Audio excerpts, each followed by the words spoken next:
आज हम सर्वनाम तथा सर्वनाम के भेद के बारे में पढ़ेंगे। सर्वनाम शब्द दो शब्दों से मिलकर बना है, सर्व तथा नाम।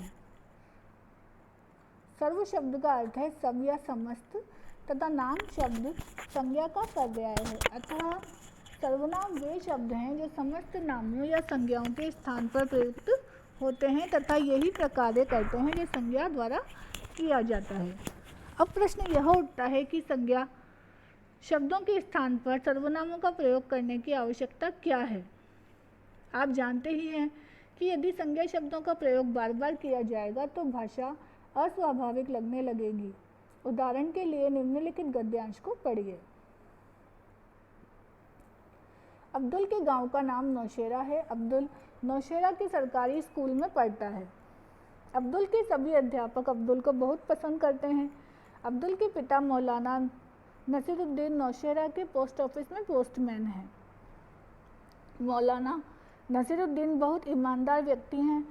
नौशेरा के लोग अब्दुल के पिताजी की बहुत इज्जत करते हैं। अब्दुल के पिताजी भी नौशेरा के लोगों की बहुत मदद करते हैं। आपने देखा कि बार बार संज्ञा शब्दों के दोहराए जाने से गद्यांश के वाक्य अटपटे और अस्वाभाविक लग रहे हैं। यदि इसी गद्यांश को निम्नलिखित तरीके से लिखा जाए तो यह स्वाभाविक लगने लगता है। अब्दुल के गांव का नाम नौशेरा है। वह नौशेरा के सरकारी स्कूल में पढ़ता है। उसके सभी अध्यापक उसे बहुत पसंद करते हैं। उसके पिता मौलाना नसीरुद्दीन वहाँ के पोस्ट ऑफिस में पोस्टमैन हैं। वे बहुत ईमानदार व्यक्ति हैं। वहाँ के लोग उनकी बहुत इज्जत करते हैं। वे भी वहाँ के लोगों की बहुत मदद करते हैं। दोबारा लिखे गए गद्यांश के वाक्यों के स्वाभाविक होने के कारण अब्दुल, पिताजी, नौशेरा, नौशेरा के लोग आदि संज्ञा शब्दों के स्थान पर वह, उसके, उसे, वहीं, वे, वहाँ, उनकी आदि शब्दों का प्रयोग।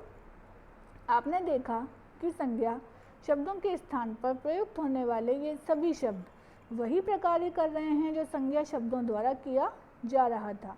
भाषा में इन शब्दों को ही सर्वनाम कहा जाता है। अंग्रेजी में सर्वनाम को प्रोनाउन कहते हैं। तो सर्वनाम की परिभाषा हम क्या बोल सकते हैं?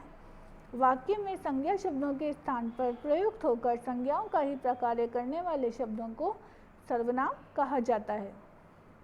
अब हम पढ़ेंगे सर्वनाम के भेद। कौन कौन से भेद होते हैं सर्वनाम के? जिस तरह सभी संज्ञा शब्द एक प्रकार के नहीं होते, उसी तरह सभी सर्वनाम शब्द भी एक जैसे नहीं होते। सर्वनाम के निम्नलिखित भेद किए जा सकते हैं: पुरुषवाचक सर्वनाम, निश्चयवाचक सर्वनाम, अनिश्चयवाचक सर्वनाम, प्रश्नवाचक सर्वनाम, संबंधवाचक सर्वनाम और निजवाचक सर्वनाम। इस प्रकार हम कह सकते हैं कि सर्वनाम के 6 भेद होते हैं। सबसे पहले हम पढ़ेंगे पुरुषवाचक सर्वनाम। जब भी दो लोग बातचीत करते हैं तो वक्ता यानी कि बोलने वाला कभी अपने बारे में कुछ कहता है, कभी श्रोता के बारे में और कभी उस तीसरे व्यक्ति के बारे में जो वहाँ मौजूद ही नहीं है। इन तीनों ही स्थितियों में वक्ता द्वारा अपने लिए, श्रोता के लिए और उस तीसरे अनुपस्थित व्यक्ति के लिए जिस सर्वनाम शब्द का प्रयोग किया जाता है उसे पुरुषवाचक सर्वनाम कहते हैं। इन्हीं आधारों पर पुरुषवाचक सर्वनाम 3 प्रकार के हो जाते हैं: उत्तम पुरुष, मध्यम पुरुष तथा अन्य पुरुष। अब उत्तम पुरुष के बारे में हम पढ़ेंगे। जिन सर्वनाम का प्रयोग वक्ता अपने नाम के स्थान पर करता है वे सर्वनाम उत्तम पुरुष के सर्वनाम कहलाते हैं। इस वर्ग के अंतर्गत एक वचन में मैं तथा मैं के सभी रूप, मैंने, मुझे, मेरा आदि तथा बहुवचन में हम तथा हम के सभी रूप, हमने, हमें, हमारा आदि आते हैं। एक वचन के रूप, मैं कल दिल्ली जा रहा हूँ, मैंने खाना खा लिया, मुझे किसी से नहीं मिलना। बहुवचन रूप, हम कल वापस जाएंगे, हमें शर्मा जी से मिलना है, हमसे चला नहीं जाता। मध्यम पुरुष क्या होता है? वक्ता द्वारा श्रोता के नाम के स्थान पर जिन सर्वनामों का प्रयोग किया जाता है वे मध्यम पुरुष के सर्वनाम कहलाते हैं। इस वर्ग में तू एक वचन, तुम बहुवचन तथा आप बहुवचन आदरसूचक सर्वनाम तथा इनके विभिन्न रूप आते हैं। जैसे एक वचन रूप, तू मेरे साथ चलेगा या नहीं? तुझसे कौन बात करेगा? तुम मेरे साथ चल सकते हो? तुमको यह काम तो करना ही होगा। आप किस स्कूल में पढ़ते हैं? आपने खाना खाया या नहीं? हिंदी में एक वचन तू का प्रयोग केवल बहुत निकटता की स्थिति में होता है, जैसे दो मित्रों के बीच तू के स्थान पर अब तुम तथा आपका प्रयोग एक वचन में होने लगा है, इसलिए बहुवचन में इनके साथ लोग शब्द जोड़ा जाता है, जैसे मोहन कल तुम मेरे घर आना। बच्चों, तुम लोग क्या करना चाहते हो? पिताजी, क्या आप मंदिर चलेंगे? भाइयों और बहनों, आप लोग मिलकर कुछ कीजिए। ग अन्य पुरुष। तीसरा प्रकार होता है पुरुषवाचक सर्वनाम का अन्य पुरुष। वक्ता या श्रोता के द्वारा जब किसी अन्य व्यक्ति के नाम के स्थान पर जिन सर्वनामों का प्रयोग किया जाता है वे अन्य पुरुष के सर्वनाम कहलाते हैं। इस वर्ग में एक वचन के अंतर्गत वह तथा उसके विभिन्न रूप जैसे उसने, उससे, उसमें आदि आते हैं, तथा बहुवचन के अंतर्गत वे तथा उसके विभिन्न रूप जैसे उनसे, उनका, उन्होंने आदि आते हैं। जैसे एक वचन में अगर हम बोलेंगे वह मुझसे बात नहीं करता, उससे कोई मिलना नहीं चाहता। बहुवचन में वे कल तक दिल्ली पहुंच जाएंगे, उनसे अब काम नहीं होता। हिंदी में वे सर्वनाम का प्रयोग आदर देने के लिए एक वचन में किया जाता है, अतः बहुवचन में इसके साथ ही लोग शब्द लगाया जाता है। जैसे कल मेरे बड़े भाई आएंगे, वे डॉक्टर हैं, वे लोग मंत्री जी से मिलना चाहते हैं। दूसरा प्रकार है हमारे पास निश्चयवाचक सर्वनाम। जिन सर्वनामों से किसी निश्चित वस्तु या व्यक्ति का पता चलता है वे निश्चयवाचक सर्वनाम कहलाते हैं। इसके अंतर्गत एक वचन में यह, वह तथा बहुवचन में ये, वे रूप आते हैं, तथा ये का प्रयोग निकट के व्यक्तियों और वस्तुओं के लिए किया जाता है, तथा वह या वे का प्रयोग दूर के व्यक्तियों तथा वस्तुओं के लिए किया जाता है। जैसे यह, ये तथा उनके रूप। पहला, अध्यापक पास में रखी कुर्सी की ओर संकेत करते हुए, अब्दुल इसे यहाँ से ले जाओ। ख, लड़का अपने पास रखे आमों की ओर संकेत करते हुए, अरे ये तो सड़ गए हैं, इन्हें फेंक दो। वह तथा वे तथा उनका रूप। पिता दूर पड़ी किताब की ओर संकेत करते हुए, वह किसकी है? लड़की दूर खड़े लोगों की ओर संकेत करते हुए, वे कौन हैं? उनको पहले कभी नहीं देखा।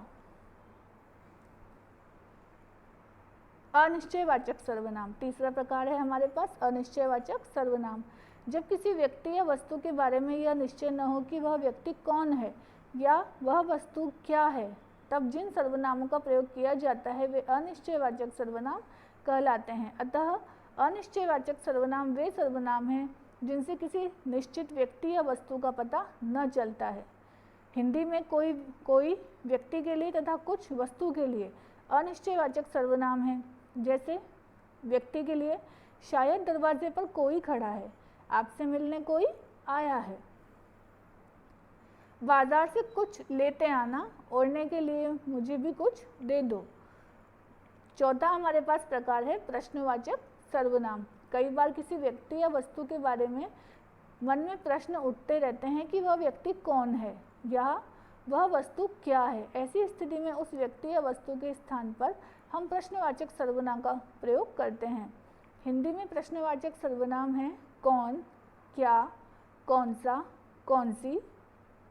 व्यक्ति के लिए यहाँ कौन रहता है, कौन शोर कर रहा है, कौन चलेगा मेरे साथ। वस्तु घटना के लिए आज आपने क्या बनाया है, आप क्या लेना पसंद करेंगे, तुम्हें क्या चाहिए, इन किताबों में से तुम्हें कौन सी चाहिए, इन साड़ियों में से तुम्हें कौन सी पसंद है। पांचवा हमारे पास प्रकार है संबंधवाचक सर्वनाम।